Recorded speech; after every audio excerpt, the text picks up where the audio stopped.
Hi guys, this is Jane, Celia, Bethesda star. By the way, the name Bethesda came to me about 10 years ago. I remember it was on one of my daughter's 21st birthday, and I think it was an angel or God, because it was very high vibration, whispered in my ear, Bethesda. So I wasn't sure what that meant, and I Googled it and didn't come up with anything at first. And then the only thing that made sense to me was Bethesda was the name of one of the pools in Jerusalem where Jesus did healing. So that resonated with me, a healing pool of water. I felt really comfortable with that name. So I kept it for the most part. So I wanted to talk a little bit more. I actually brushed my hair today, so it doesn't look as crazy as it did in the first video. I wanted to smudge. And when people start doing healing work on videos, I wasn't sure about it, but it actually does work because it's the intention that goes out. And this is California sage, one of my favorite herbs. Herbs is the correct pronunciation for clearing. I actually like it better than the desert sage. So I'm clearing all of you out there that are watching this. And anybody can be cleared these days. There's so much going on in the universe that tends to drag down our energy field. So you can use white sage, desert sage. You know, I've even taken pine needles and dried them, and they're very high vibration. St. John's wort, almost anything. You know, herbs are very high vibration. So lavender brings in good spirits, good energy, I should say. And sage removes negative, not just energy, but flu, germs. Everything starts on the physical level first. So if you can get rid of it there, chances are it won't get into your body. So I was inspired to kind of continue a little bit of what I did yesterday. And because I looked it over, and when I was looking at it, I had questions. So I think I talked a little bit about the spiritual side of targeting. And we're all targets in one way or another. Some of us more than others. We're sort of like the canaries in the coal mine. We really know what's coming. And I believe my targeting, I believe I'm a bloodline target, which means, and this is a whole different topic, I won't go into it, means they knew before I was born that I was going to be targeted. And who they are is a whole nother topic too. But I'm a bloodline target. I believe my mother probably was, which means they know we're going to bring in healing energy. And they, again, is a whole different subject, which I can't go into right now. Will target you at birth, which means they'll start to manipulate your energy field and the people in your life right away. And then I became heavily targeted and on I think the FBI soft kill list when I was a reporter in Bath, Maine. And I was reporting on shutting down the nuclear power plants, along with a lot of other people, but I was reporting on Ray Shaddis, and he was called the grandfather of the nuclear power, anti-nuclear power movement in Maine.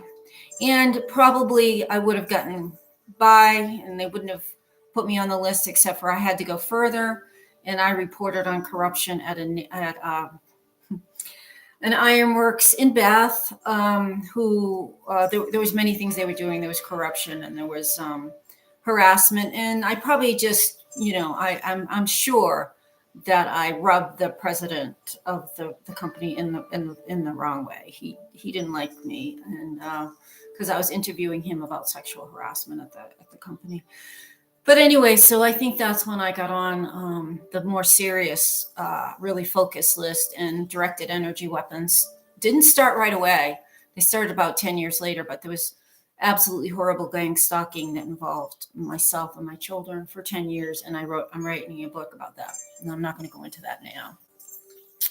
So I guess I should look in that little dot instead of myself. But anyway, so I'm targeted, even though as a shaman, I experience many different realities, and a lot of them are very joyful. On the physical level, there's stuff going on that would be called targeting. So I kind of vacillated. Do I even want to talk about targeting? Because it's not my whole reality. You know, I have some really beautiful worlds, middle world, upper world, and lower world that I journey, and they're completely removed. But because this is a reality in my physical, and because I want to, help other targets who I found to be some of the most intelligent, wonderful, beautiful, sensitive people, I decided to include, targeting in my spiritual healing work. So in the last video, I talked about Satanism and curses, which was actually a very hard thing for me to accept because, first of all, I was born a Christian Scientist, and that's a religion that teaches that love is everything. God is love. Jesus is love. The only thing that is real in the world is love. And so I was sort of a Pollyanna. I was tiptoeing through the tulips with my crystals, and I didn't believe in evil. I didn't believe in Satanism. And I had to be thrown into the center of one of the most corrupt institutions in Maine as possible. And from there, I learned a lot and was slowly convinced there was a very powerful evil force. But in alignment with Christian Science, it's not real. And it's a very powerful illusion. But once you leave this planet and you go back to spirit God, there is nothing but love. So it was true what Mary Baker Eddy of Christian Science had taught, that love is the only truth. But they neglected to tell their followers that the illusion of evil is powerful. So anyway, I don't come around by this, talking about Satanism and cursing naturally. I come about love and healing and flowers and, very easily. But this other piece was a lot harder for me. But anyway, it was part of my growth and healing, and I'm much more stronger and more powerful because of this knowledge. Ignorance is absolutely not bliss. So one thing that I mentioned towards the end of my last video was that I felt that Michael Jackson was under a curse when he died, and probably for years before. And I wanted to expound upon that a little bit because I think it can help. I use people as examples too of how to help yourself. And okay, one reason I'm quite sure is because I read in LaToya's book, Starting Over, that it sounds like a Satanist came to their house, offered to get Michael involved, which probably would have, they would have kept him alive a lot longer if he had played the game. But they were absolutely not interested, LaToya and Michael. The Jacksons, with the exception of Joe, are very, very pure family. Spiritually, they're very love-based. They're beautiful people. And they wanted nothing of it. Now, one of the mistakes that they made and that I've made is LaToya said, well, Mother said that because we're Jehovah's Witnesses, they can't hurt us. So I used to think that too, that because I was very pure-minded and loving and kind and compassionate, that I couldn't be affected. But to a certain degree, you're more vulnerable because they don't like people, leaders that want to heal, that want to bring love, that want to bring unity. So in some ways, I was more targeted, and so was Michael because of that. So I mentioned in my last video, what some of the signs and symptoms are of satanic curses. And I also talked about how a big part of targeting is positioning you spiritually and moving you into situations that are detrimental to your health and could be, in fact, very dangerous, could be the end of your life. So, okay. I usually just kind of channel stuff, but I did want to answer a couple of questions that I had myself when I looked at So how do you know if you're under a curse? Well, I've had several, and the first was put on me by, I think one of the first very deliberate was put on me by a family member. She was not mentally well and vulnerable, and the stalkers will move in quickly on people like that. And she must have had some of my DNA too from something at home. I mean, she comes into my house, you know. So, and at first, and then she actually told me she felt so bad. I mean, she's basically a good person at heart. And she actually told me that she had hired someone, you know. And I didn't even believe it. I was still at that point, and it was like, no, there's no effect on me, you know. So, but there was a huge effect. I mean, and I'm lucky I survived that one, you know. And I won't go into all the details, but you know, my life was threatened many times. I have so much protection. It's probably the only way I survived. Um,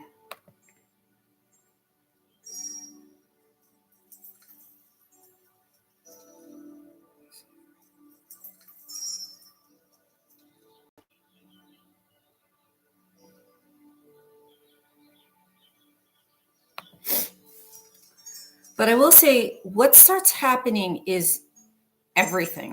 Everything starts to go wrong. Situations, jobs, friendships, very simple things, having something delivered,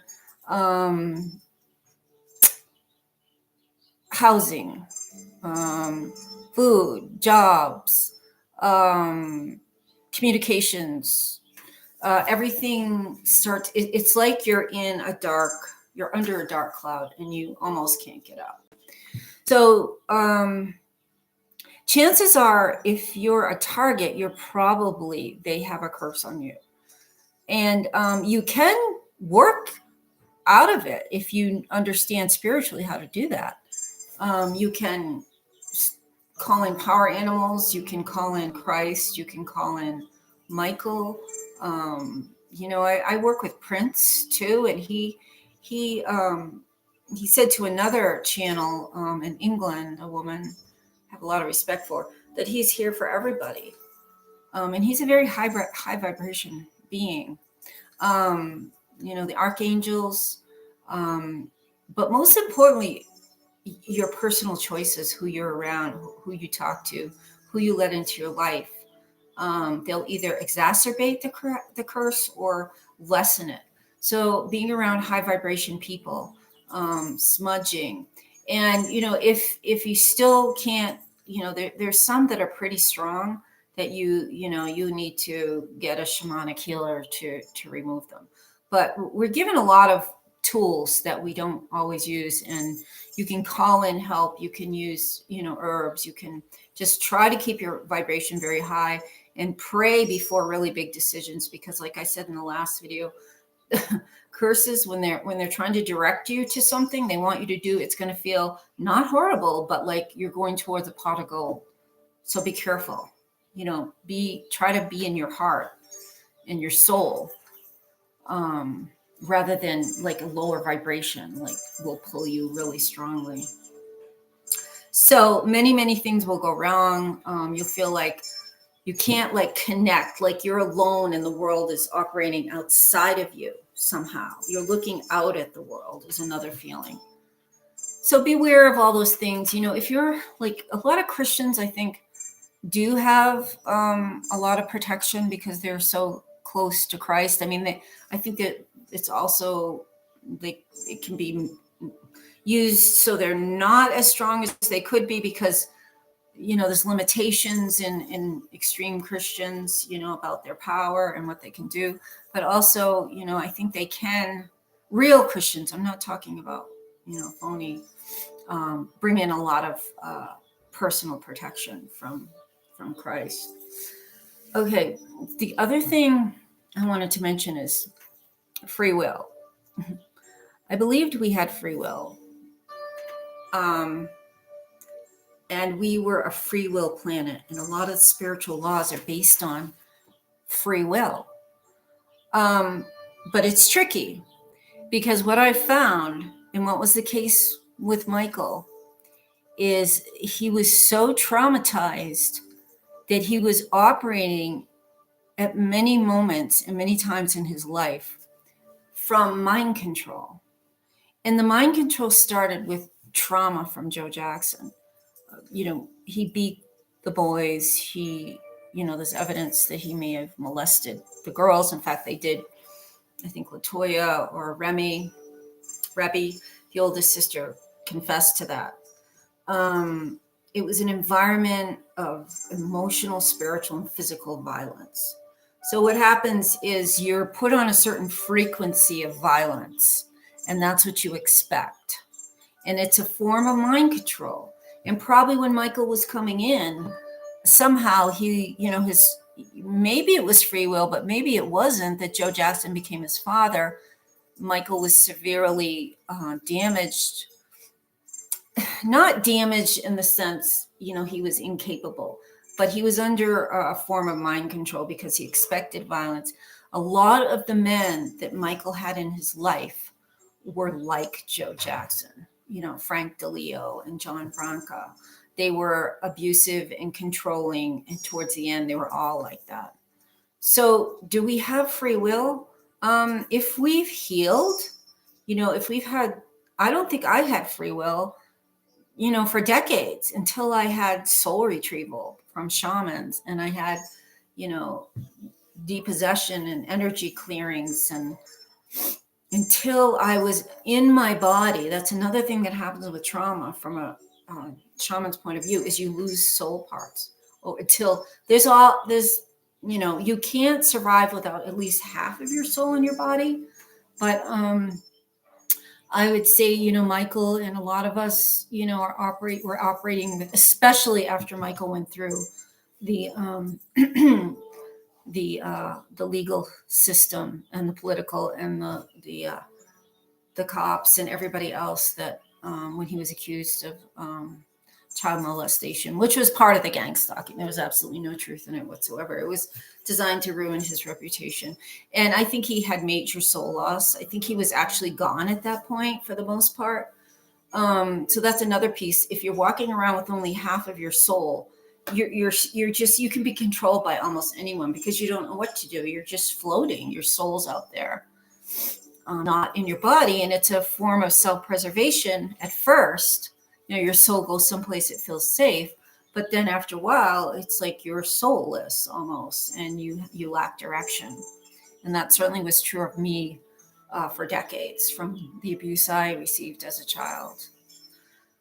So Michael and all of us do not really have free will if we have been put under a trauma-based MK Ultra mind control.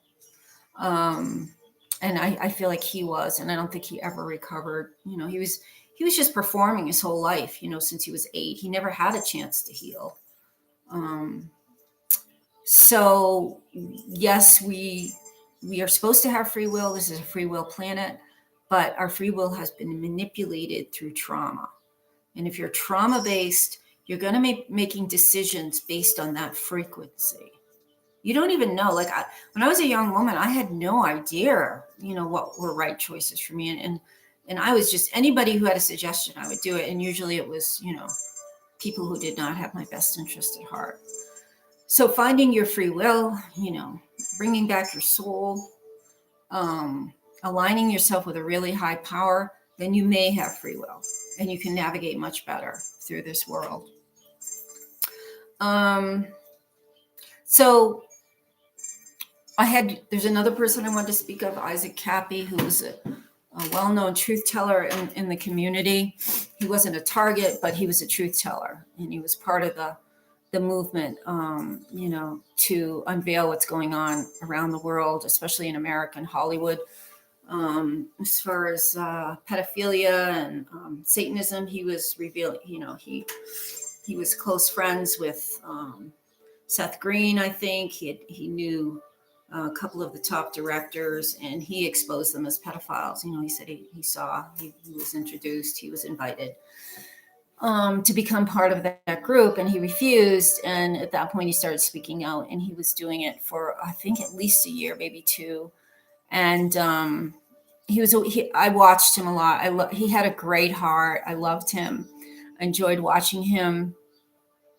I was getting really concerned about him, as I do a lot of truth tellers when they start to get angry and they're getting a little bit out of control, like they're just jumping in. You can't jump in with that group. You cannot, I'll repeat it, you cannot jump in because you will be consumed. If you're going to fight this, you have to stay balanced and you have to have love in your heart. And Kappy said that at the end, I made some bad choices. I got involved with some bad people. And he was noble. He was noble. He was doing great things for humanity. He cared about the children. But his anger at trying to reveal the darkness allowed in the darkness. He wasn't a dark person, which he said in his last video. The last video before he was suicided, or he was murdered, most likely. They say he jumped. They always say that. Everybody had drug addiction and blah blah blah. But usually they're killed by the Illuminati or the Satanists. And so Kappy, God rest his soul. He was trying, and he had a good heart, but he allowed the darkness in. And because he had an opening of anger that I talked about, holes in your energy field, he had a hole, and somehow they got him. And it's easy, he said in his last video, it just takes a second, it just takes a minute. And when you're really high profile like him and you're influencing, they're just waiting for you. People like me, they're watching, but not to the degree they are these high profile people. So I'm encouraging all of you, as much as you can. Righteous anger is different than out of control anger. We can be righteously angry, but you've got to stay in your heart center, because love is one thing they don't know how to deal with. It's much more powerful than hate. So I'm saying, if you're out there and you're a truth teller and you're trying to save the children, trying to save the planet, your own life, humanity, as much as you can, stay centered, for your own survival and really for the progression of this movement.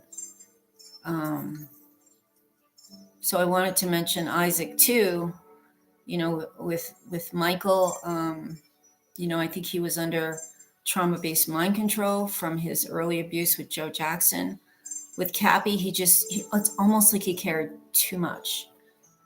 And we can all care too much, but not jump in to their stuff.